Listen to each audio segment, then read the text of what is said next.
In the 1960s, Bob Crane was living the dream. He had a perfect smile, razor-sharp timing, and a reputation as one of the most likable men in show business. Audiences fell in love with him as Colonel Robert Hogan, the clever and charismatic lead on Hogan's Heroes, a sitcom set in a German prisoner of war camp during World War II. The premise was strange, even risky, but Bob Crane made it work. With his quick wit and undeniable charm, he turned the show into a cultural phenomenon. Before television stardom, Crane had already carved out a name for himself on the radio. He was known as the man of 1,000 voices in Los Angeles, hosting a wildly popular morning show that mixed celebrity interviews, drumming performances, and rapid-fire comedy bits. He was considered a master of improvisation, and his natural confidence made him a favorite among Hollywood elites. Even Walt Disney once called him the fastest wit in the West. When Hogan's Heroes premiered in 1965, Bob Crane quickly became a household name. The show ran for 6 seasons and attracted millions of viewers. Crane was nominated for 2 Emmy Awards, and his face was everywhere from billboards to lunchboxes. He had what many actors only dreamed of: money, recognition, and creative control. To the outside world, Bob Crane was riding high on a wave of unstoppable success. But beneath the polished surface, something darker was beginning to form. Those who worked closely with him noticed subtle changes.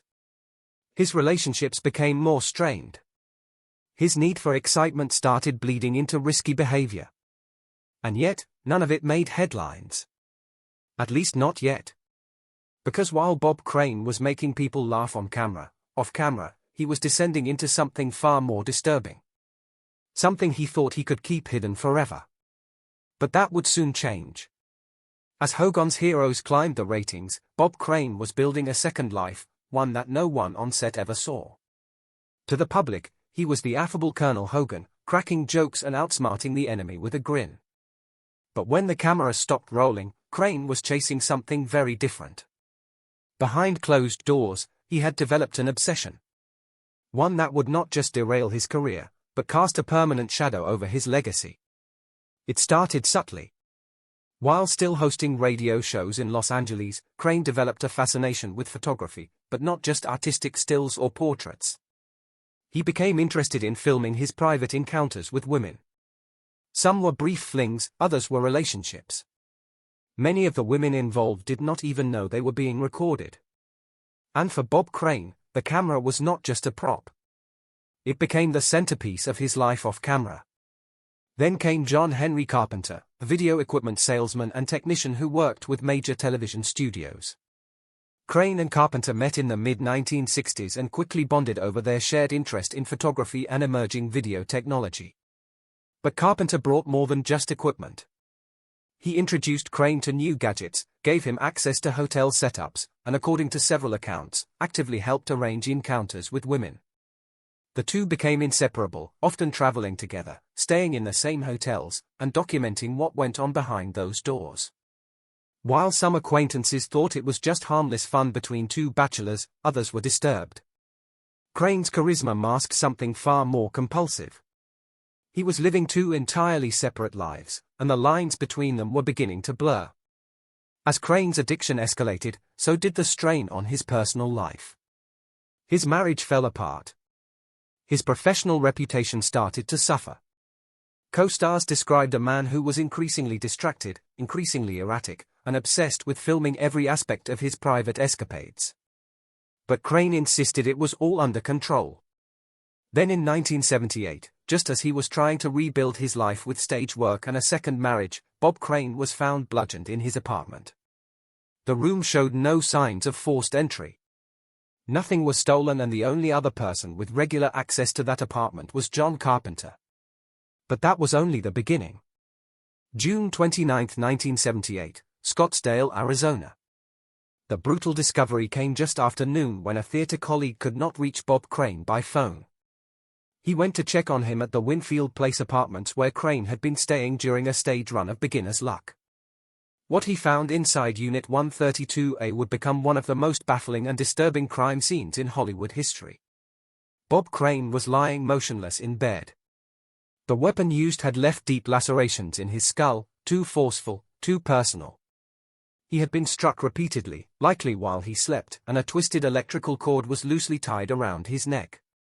But strangely, nothing else in the room was disturbed. There was no sign of forced entry. No valuables missing. No evidence of a robbery gone wrong. What investigators did find, though, raised immediate red flags: video cameras, tripods, cables, tapes, dozens of them. All detailing Crane's private life in explicit detail. It was clear that this was not a random break-in. Whoever had done this knew him, knew his habits, and may have even been watching. There were no defensive wounds. That suggested Bob had either been asleep or he trusted the person enough to let them in without hesitation. One of the last people to see him alive was John Carpenter, who had flown in from Los Angeles to visit Crane just days earlier. The two had dinner the night before the murder. They even watched some of their home videos together. According to Carpenter, everything seemed fine when he left, but the Scottsdale police were not so sure. They immediately saw Carpenter as a person of interest. He had access. He had motive, jealousy, resentment, maybe something deeper. And most damning of all, a witness claimed that Crane had tried to end the friendship just days before his death. Investigators brought Carpenter in for questioning, but without a weapon, without fingerprints, and without a clear timeline, the case stalled. The only tangible evidence linking Carpenter to the crime scene came from something almost invisible. Small traces found in a rental car.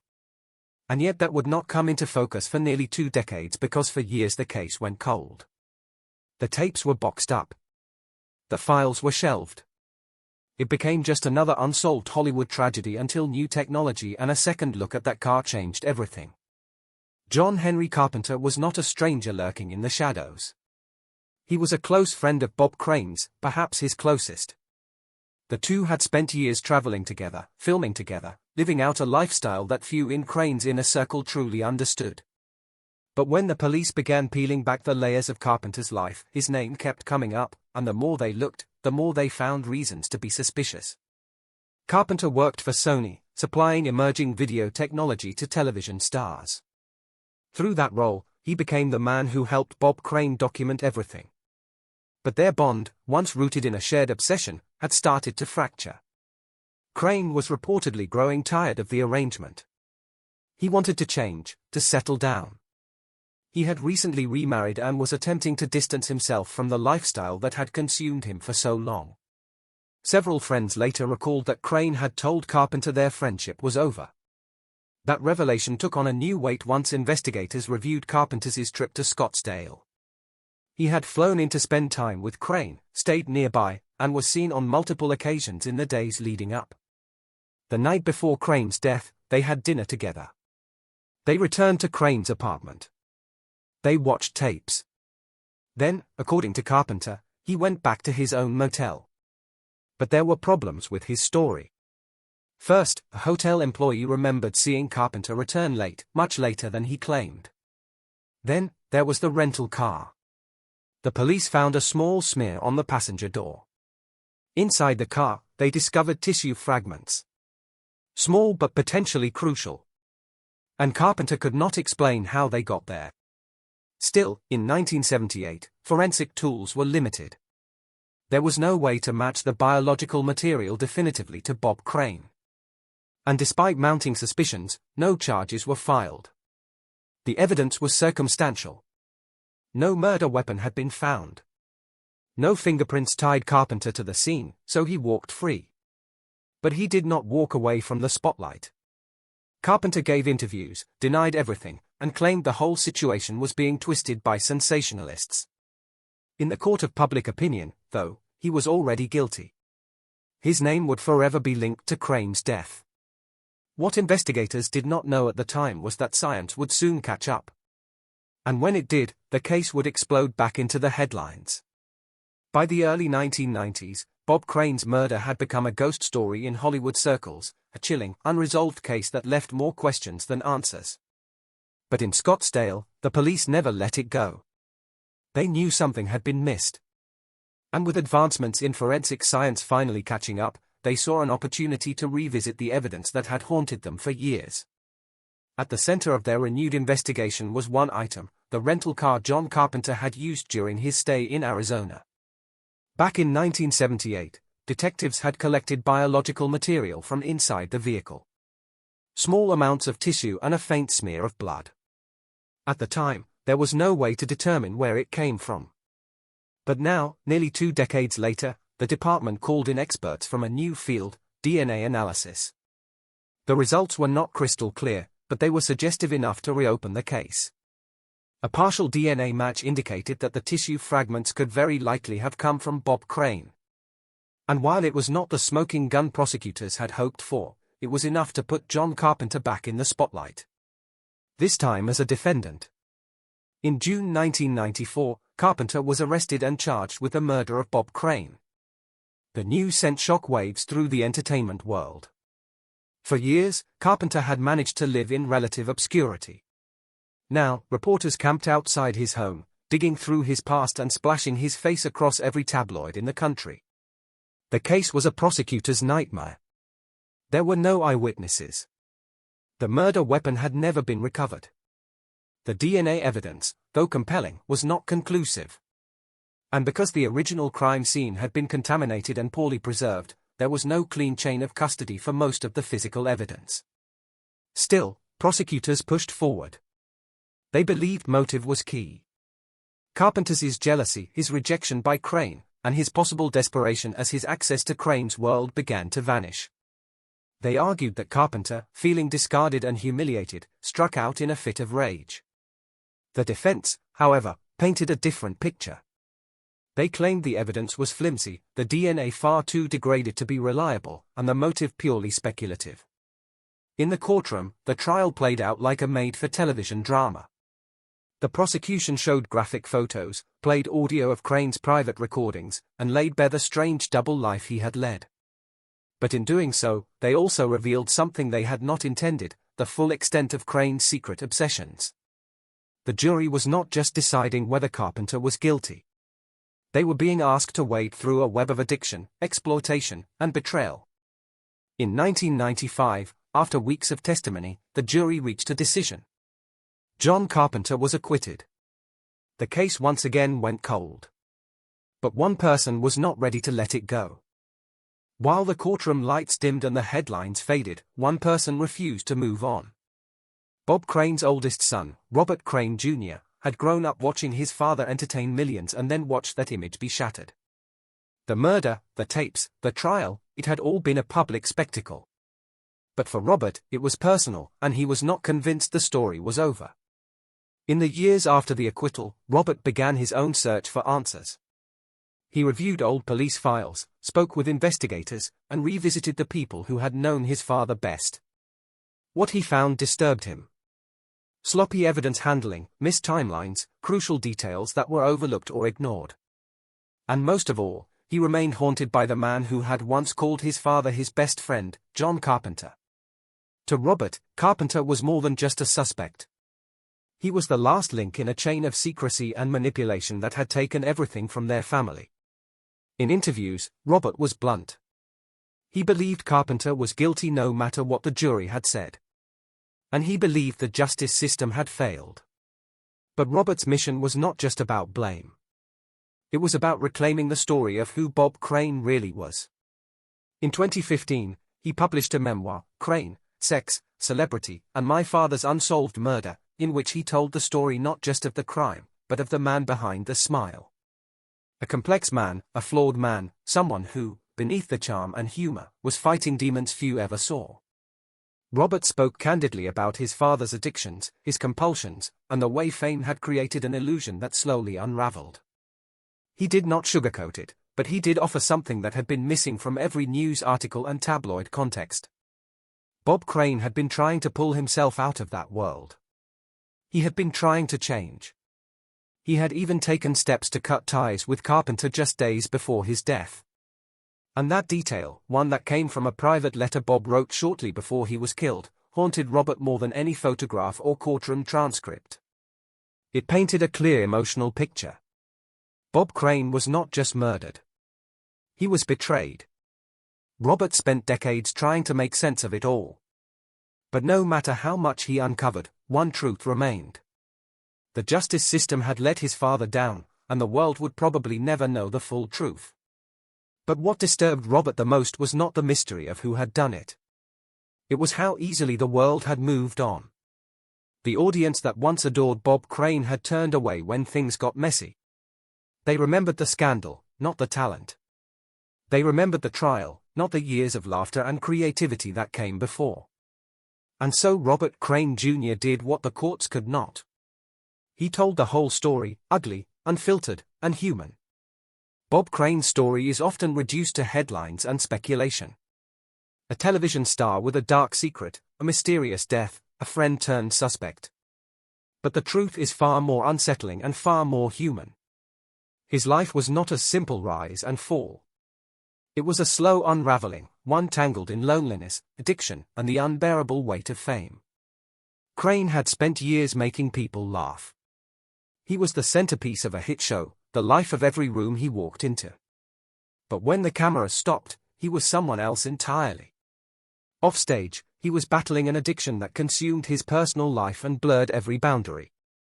The lines between intimacy and performance, between friendship and exploitation, became harder and harder to define. And by the time he tried to escape it, it was already too late. What makes his story especially tragic is how it was remembered. For many, Bob Crane is not the brilliant improviser or the Emmy-nominated actor. He is the man from the headlines, the tapes, the unsolved murder. Decades of hard work and laughter were drowned out by scandal. And because his case was never solved, it became a kind of spectacle. Something people whispered about, speculated over, and ultimately forgot. Even his professional legacy suffered. Hogan's Heroes, once one of the most popular shows in the United States, is rarely mentioned without a footnote about Crane's death. Directors avoided discussing his name. Networks quietly stopped rerunning his episodes.